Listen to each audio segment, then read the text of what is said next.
warahmatullahi wabarakatuh. Halo sahabat Komisi Yudisial, selamat datang di podcast Ngayal, ngobrol bareng Komisi Yudisial.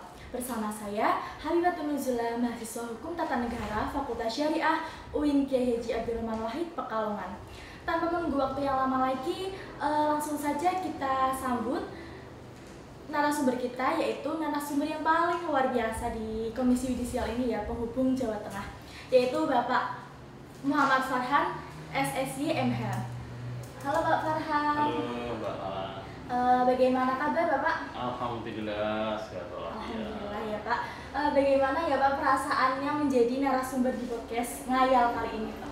Ya, ini termasuk kegiatan yang positif ya. Jadi kita berusaha untuk menampilkan yang terbaik. Alhamdulillah. Langsung saja ya Pak, kita kali ini podcast Ngayal ini akan membahas tentang sejarah, tugas, dan wewenang Komisi Yudisial. Yang pertama yaitu bagaimana sih Pak sejarah terbentuknya Komisi Yudisial itu? Ya, baik. Saya izin buka masker ya. Kalau kita membicarakan terkait dengan sejarah Komisi Yudisial, maka ini tidak terlepas dari reformasi yang ada di Indonesia. Waktu itu di tahun 98, kemudian dilanjutkan dengan adanya penataan sistem tata negara kita, yakni dengan adanya amandemen Undang-Undang Dasar 1945. Nah, setelah adanya amandemen Undang-Undang Dasar tersebut, lahirlah beberapa lembaga negara, salah satunya adalah Komisi Yudisial. Nah, Komisi Yudisial diatur di dalam pasal 24. Ini tentang kekuasaan kehakiman, atau kalau kita dalam bahasa teorinya masuk dalam yudikatif. Di pasal 24A terkait dengan Mahkamah Agung, 24B tentang Komisi Yudisial, dan 24C tentang Mahkamah Konstitusi. Nah, itu adalah cikal bakal awal berdirinya lembaga Komisi Yudisial. Namun setelah termaktub dalam Undang-Undang Dasar, kemudian secara operasional diturunkan di dalam Undang-Undang Nomor 22 Tahun 2004. Jadi, secara kelembagaan, KAI lahir di tahun 2004. Kemudian di tahun 2005 Presiden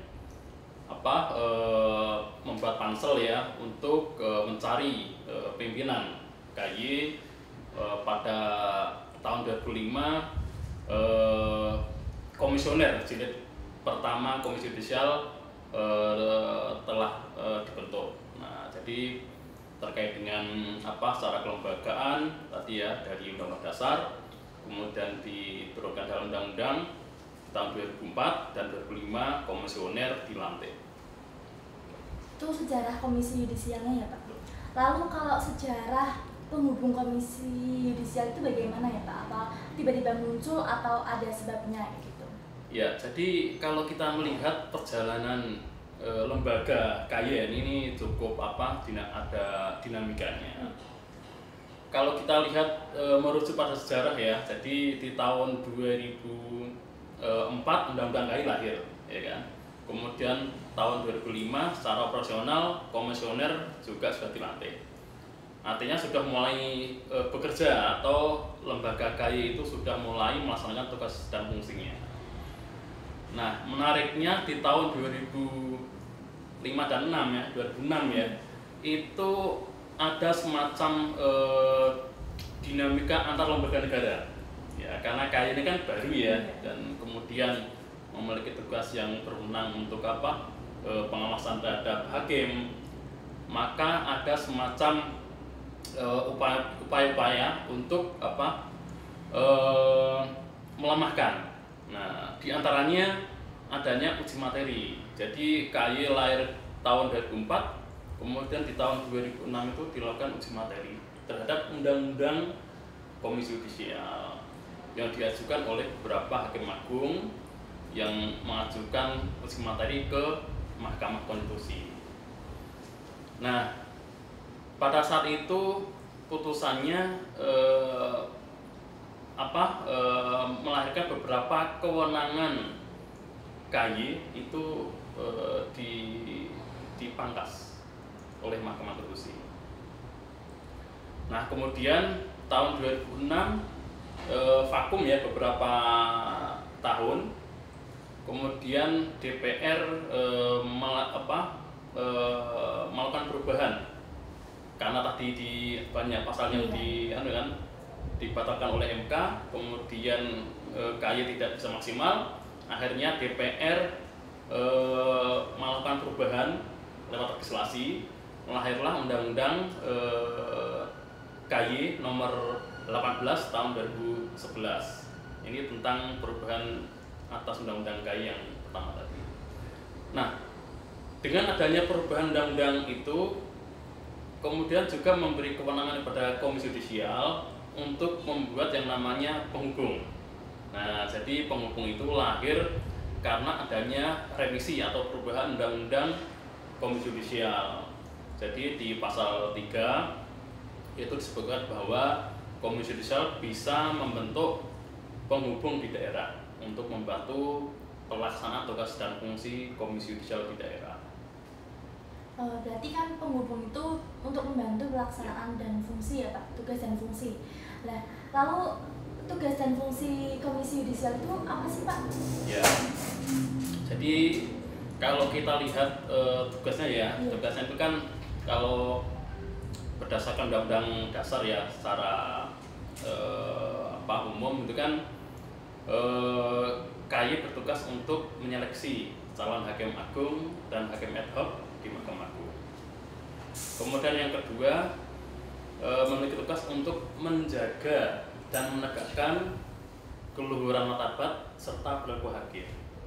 Nah, artinya secara konstitusional KY memiliki dua kewenangan ya, tadi kaitannya dengan rekrutmen hakim agung, dan yang kedua menjaga dan menegakkan kehormatan hakim. Ini biasanya kita permudah dengan pengawasan hakim.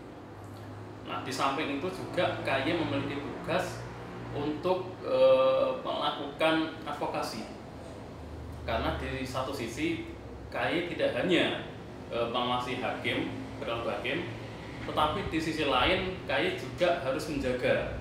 Nah, menjaga ini oleh KY disebut oleh advokasi dari perbuatan yang merendahkan kehormatan hakim. Nah, itu termasuk juga tugas KY. Nah, tugas berikutnya yakni meningkatkan kapasitas dan kesejahteraan hakim. Bisa melalui pelatihan-pelatihan tematik, dan juga KY mengusahakan untuk meningkatkan kesejahteraan, baik segi keamanannya dan kesejahteraan. Kalau tugas dan fungsi Komisi Yudisial kan salah satunya pengawasan hakim ya Pak.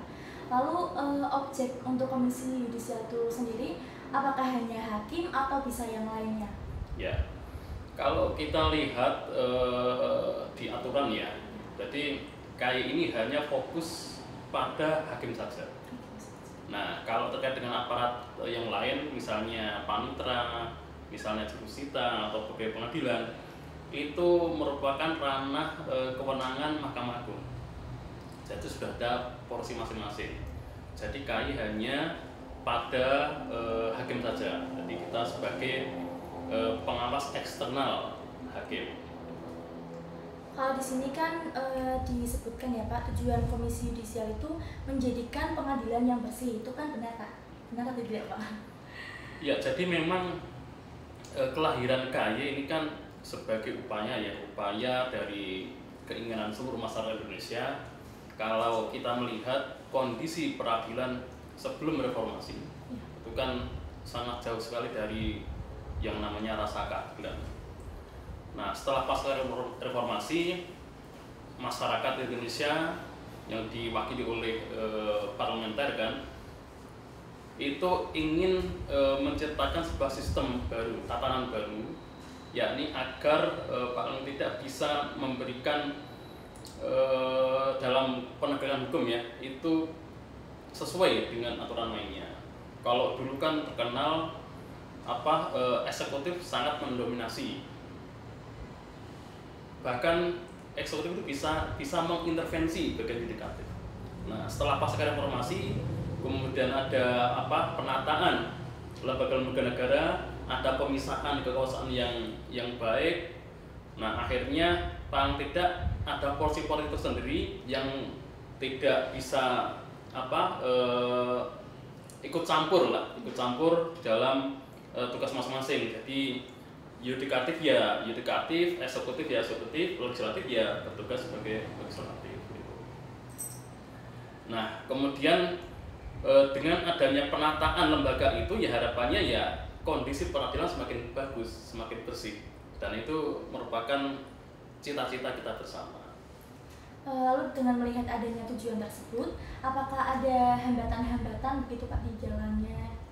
Ya, jadi kalau terkait dengan hambatan pasti ada hambatan ya, yang namanya sebagai lembaga-lembaga baru, termasuk KAI ini kan baru.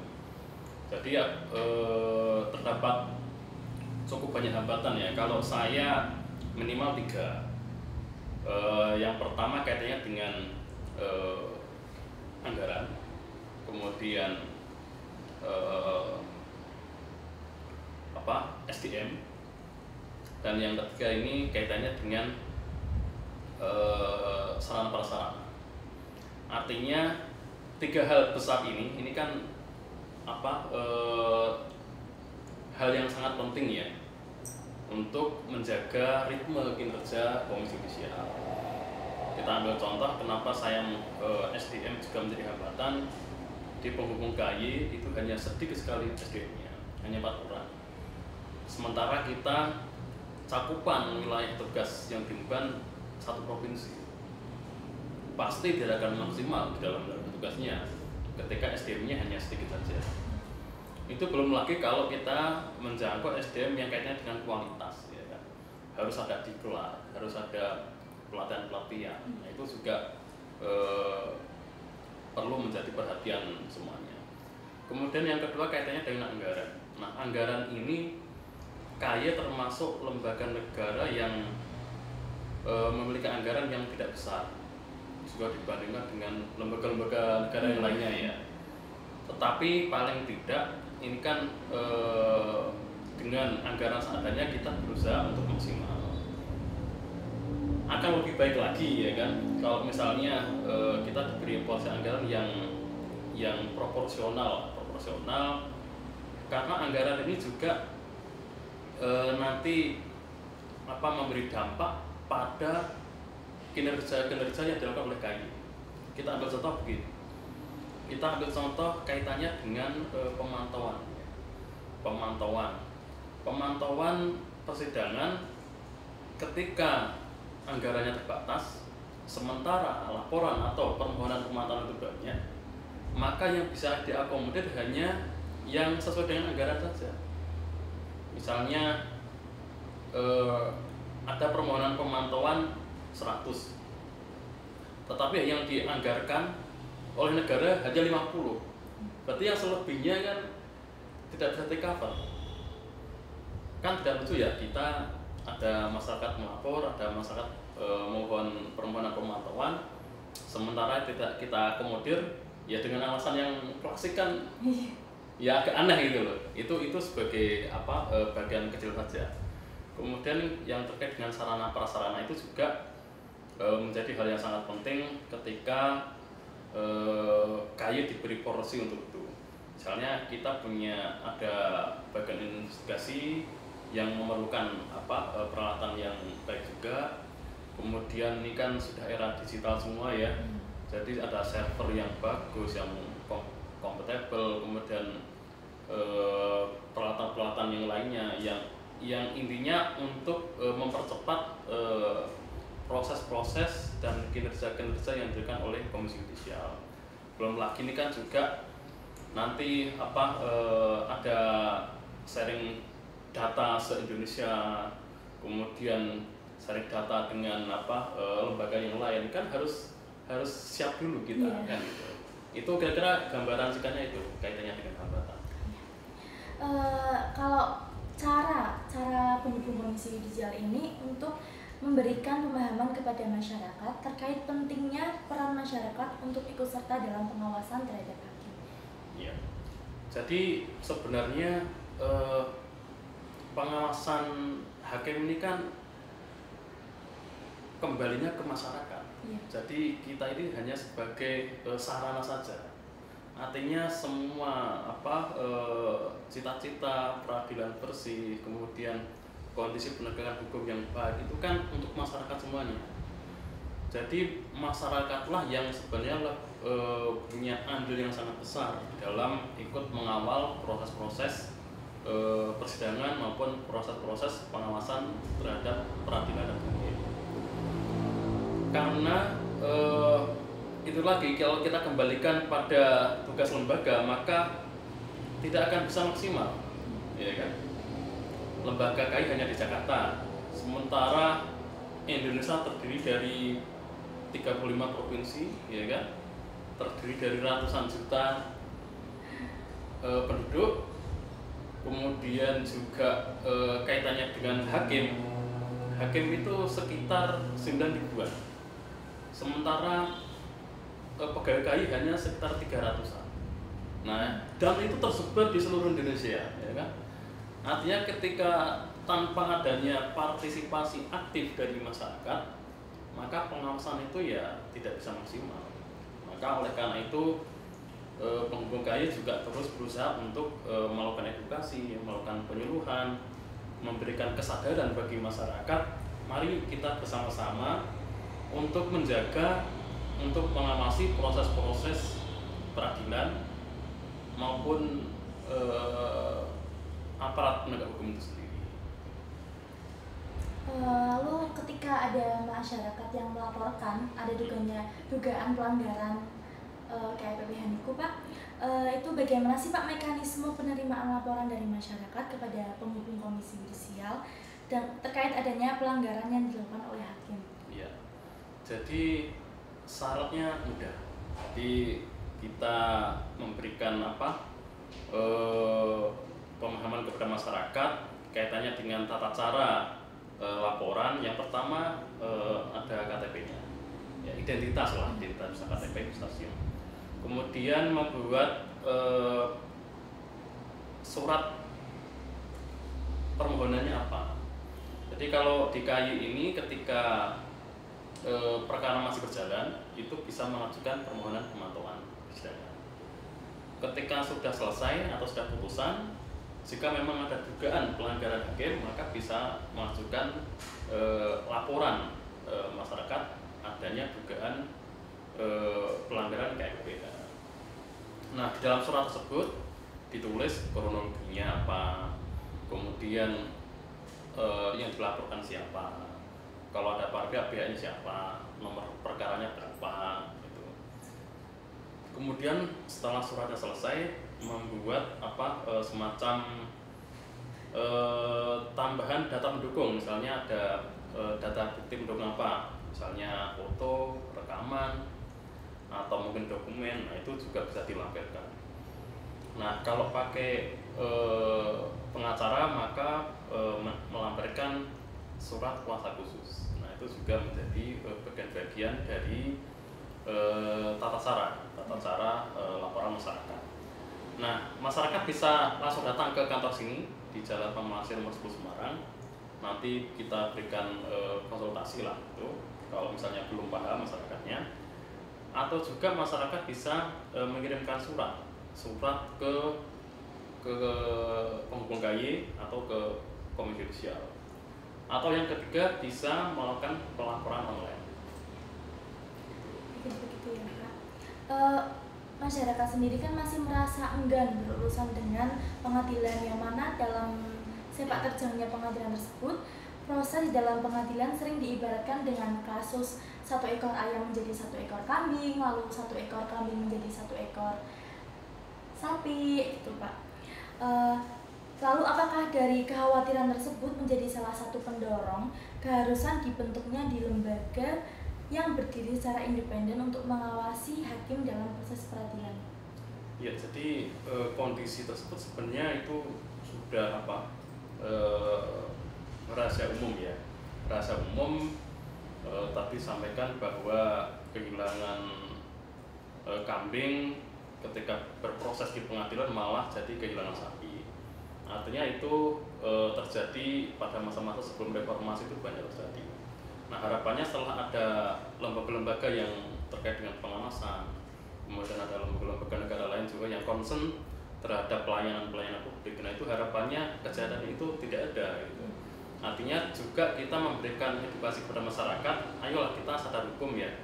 Sadar hukum, dengan kesadaran hukum maka celah-celah untuk melakukan penyelewengan terhadap proses-proses penegakan hukum itu bisa dihindarkan. Nah, ketika masyarakat sudah sadar dan juga masyarakat tidak mencari celah untuk penyelewengan terhadap proses hukum, maka yang tadi itu kehilangan kambing, proses pengadilan malah jadi kehilangan sapi itu tidak terjadi lagi. Kalau sudah proses-proses berjalan dengan sebaik-baiknya dan sebenar-benarnya. Oke Pak, terima kasih Bapak.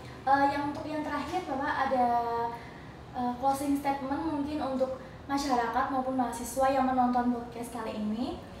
Mungkin dari Bapak ada closing statement Pak? Ya, jadi kami terima kasih kepada teman-teman mahasiswa magang dari UIN Pekalongan, Haji Abdurrahman Wahid ya, yang saat ini sedang melakukan magang di kantor Komisi Yudisial. Jadi kami sangat terbuka terkait dengan adanya program-program magang maupun program kerjasama yang intinya ini bisa memberikan edukasi kepada masyarakat luas khususnya di Jawa Tengah.